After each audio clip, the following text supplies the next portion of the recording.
name's Ronan Sayburn, and what I'm going to do today is I'm going to show you how to open a bottle of vintage port using a feather. So, feather's not the only thing that we're going to use, but by far it's the most interesting piece of kit that we've got today. So, why would we want to do something like that?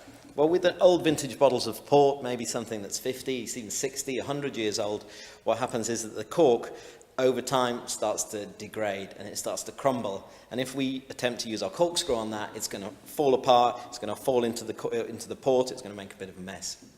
So what we're going to do is we're going to take these are called port tongs. They look a little bit like some kind of medieval torture device, but we're going to take these into the kitchen, get them super hot, and then I'm going to bring them back, I'm going to clamp them around the neck of the bottle, get that glass very hot, and then I'm just going to dip my feather in some ice cold water and stroke it across, and it should crack the glass perfectly.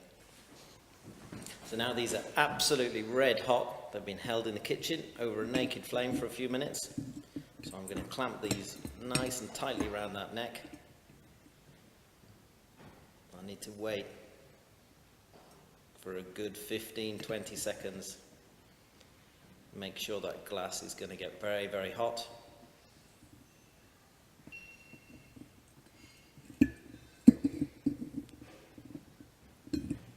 Then I'm going to take feather, dipped in ice cold water.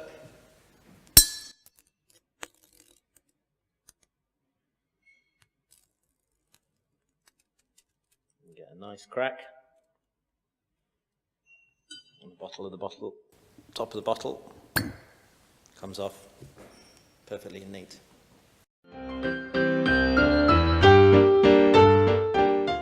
So what we're going to do now is we're going to decant our bottle of port.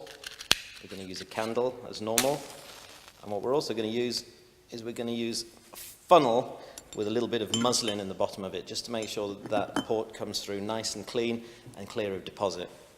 So first of all, I'm just going to have a taste of that port to make sure that it's drinking well, that it's something that I'd be happy to serve to the customers. Delicious. So, nice and gently, just a nice steady pour into that muslin.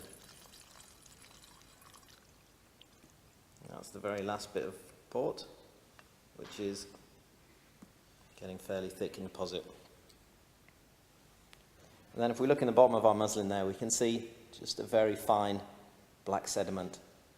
And as we kind of predicted, it's a 2000 vintage. It's not too old, so there's not a huge amount of sediment there. Now our port's decanted, it's nice and clean, free from any deposit. We're ready to serve.